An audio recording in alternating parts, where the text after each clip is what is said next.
नमस्कार दोस्तों, आज के हमारे इस वीडियो में हम आपके लिए करवा चौथ व्रत की संपूर्ण कथा लेकर आए हैं। बहुत समय पहले की बात है। किसी साहूकार के साथ बेटे थे और उनकी एक बहन करवा थी।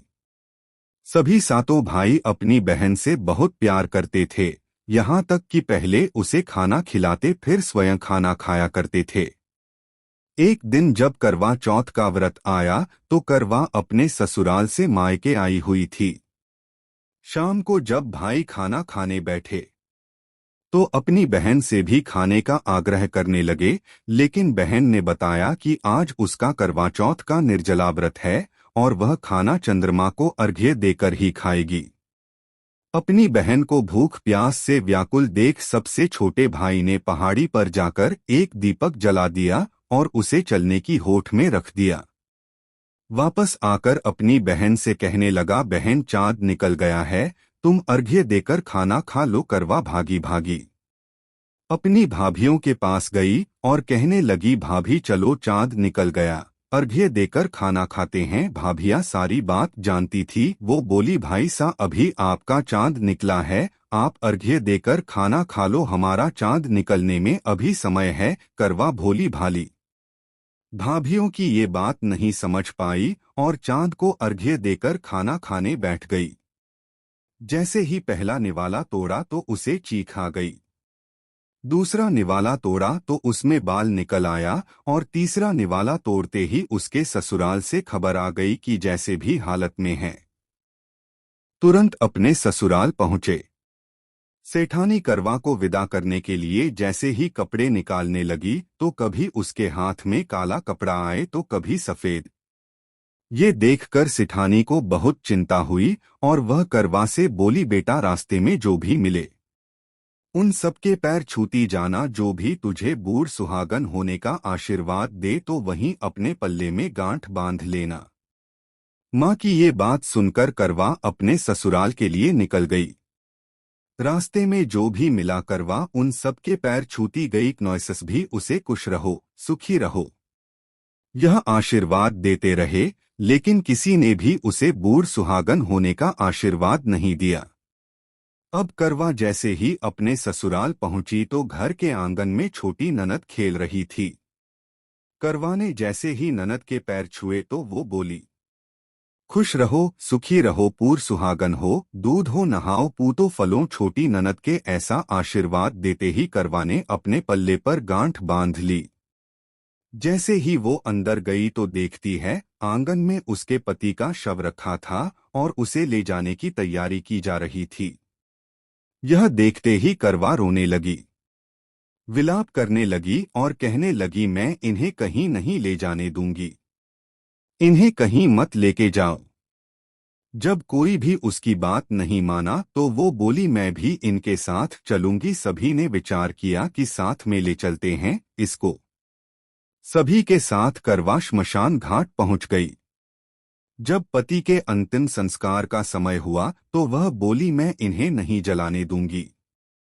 सब कहने लगे, पहले तो अपने पति को खा गई, अब उसकी मिट्टी भी खराब कर रही है, लेकिन करवा ने किसी की एक ना सुनी। सभी लोगों ने आपस में विचार विमर्श किया और उसको श्मशान में ही एक झोपड़ी डलवा दी। उस झोपड़ी में करवा अपने पति को लेकर रहने लगी। अब करवा सुबह शाम अपने पति की साफ सफाई करती और उसके पास बैठी रहती थी। सुबह शाम छोटी ननद आकर उसे खाना पानी दे जाया करती थी। अब वह हर महीने की चौथ का व्रत करने लगी। व्रत करती, चंद्रमा को अर्घ्य देती और जब पूजा करने बैठती तो चौथ माता प्रकट होकर कहती, करवाले करवाले घनी बुखारी, करवाले भाइयों की प्यारी करवाले। तो करवा उनसे अपना सुहाग मांगने लगती। हर महीने की चौथ माता उससे कहती, तेरा सुहाग हमने नहीं, सबसे बड़ी चौथ माता ने लिया है, उनसे अपना सुहाग मांगना। ऐसे करते करते अश्विन की चौथ आई तो करवा उनसे कहने लगी, माता मैं 12 महीने से यहाँ बैठी चौथ का व्रत कर रही हूँ, अब तो मुझे मेरा सुहाग वापस लौटा दे। तब अश्विन की चौथ माता करवा से कहने लगी, तेरा सुहाग हम नहीं लौटा सकते, तुझसे बड़ी कार्तिक की चौथ माता नाराज है, यदि तू अपने पति के प्राण वापस चाहती है तो उनके पैर पकड़ देना और उनके पैर छोड़ना मत। 16 श्रृंगार का सारा सामान तैयार रखना।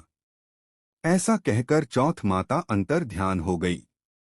जब कार्तिक की बड़ी चोट आई तो करवा ने अपनी छोटी ननद से 16 श्रृंगार का सुहाग का सारा सामान मंगवाया। जब ननद ने जाकर माँ को यह बात बताई तो सास बोली, पागल हो गई है, जो मांगती है दे आओ। छोटी ननद सुहाग का सारा सामान लाकर करवा को दे देती है। अब वह करवा चौथ का व्रत रखती है, चंद्रमा को अर्घ्य देती है और जैसे ही जोत करी तो चौथ माता उसके सामने प्रकट हुई और कहने लगी, कर बोले घड़ी बुखारी, कर बोले 7 भाइयों की प्यारी, कर बोले दिन में चांद उगाने वाली, कर बोले। तब उसने उनके पैर पकड़ लिए और बोली, माँ मेरा सुहाग मुझे वापस लौट आओ। ये सुन चौथ माता बोली, अरे तू तो बहुत भूखी है, 7 भाइयों की प्यारी है, तुझे सुहाग का क्या काम। तो करवा कहने लगी, नहीं माता, मुझसे बहुत बड़ा पाप हो गया, मेरे सुहाग को मुझे वापस लौटा दो माता, मैं आपके पैर तब तक नहीं छोड़ूंगी जब तक आप मेरा सुहाग मुझे वापस नहीं लौटाती। यह सुनकर चौथ माता ने करवा से एक एक कर सुहाग का सारा सामान मांगा और करवा उन्हें सारा सुहाग का सामान एक एक कर देती गई। तब चौथ माता उससे कहने लगी, तुझे जरूर व्रत करने की सारी विधि सब बात कोई समझा के गया है। तो करवा कहने लगी, माता मुझे तो हालात ने सब कुछ समझा दिया है, आप बस मेरा सुहाग मुझे वापस लौटा दे।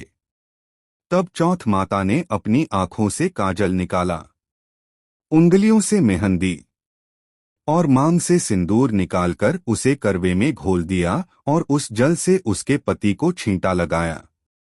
छींटा लगते ही उसका पति जीवित हो गया। जाते जाते चौथ माता उसकी झोपड़ी पर लात मार गई, जिससे उसकी झोपड़ी महल में बदल गई। करवा के सब सुख आनंद हो गया। शाम को जब छोटी ननद भाभी के लिए खाना लेकर आई तो देखती है कि भाभी की झोपड़ी तो कहीं है ही नहीं, उसकी जगह एक बड़ा सा महल खड़ा है। उधर करवा खिड़की में बैठी छोटी ननद के आने की प्रतीक्षा कर रही थी। नौस छोटी ननद को आता देख करवा दौड़ी दौड़ी उसके पास गई और कहने लगी, देखो भाई साहब, आपका भाई जीवित हो गया, घर जाओ और माताजी से कहो कि गांजे बाजे के साथ हमें लेने आए। छोटी ननद दौड़ी दौड़ी माँ के पास गई और कहने लगी, मामा भाई जीवित हो गया। माँ कहने लगी, अब तक तो वो भाभी ही थी, अब तेरा भी उसके साथ साथ दिमाग खराब हो गया है। तो वह बोली, नहीं नहीं माँ, मैंने अपनी आंखों से देखा है, भाई जीवित हो गया है। ये सुन माँ और बेटी दोनों गाजे बाजे के साथ अपने बेटे और बहू के पास पहुंचे। बेटे को जीवित देख सास बहू के पैर छूने लगी और बहू सास के पैर छूने लगी और कहने लगी, माताजी देखो आपका बेटा जीवित हो गया। तो सास बोली, बहू मेरा बेटा नहीं, तेरा पति जीवित हो गया, मैंने तो साल भर पहले ही इसका अंतिम संस्कार कर दिया था, ये तो तेरे भाग्य से वापस आया है। हे चौथ माता, जैसी पहले साहूकार की बेटी के साथ करी वैसी किसी के साथ मत करना, और बाद में जैसे करवा के पति को लंबी आयु दी, वैसे ही इस कथा को कहने वाले, सुनने वाले और हुंकारा भरने वाले सब पर कृपा करना। जय चौथ माता। वीडियो पसंद आए तो प्लीज सब्सक्राइब अनबॉक्स सनातन। जय करवा माता।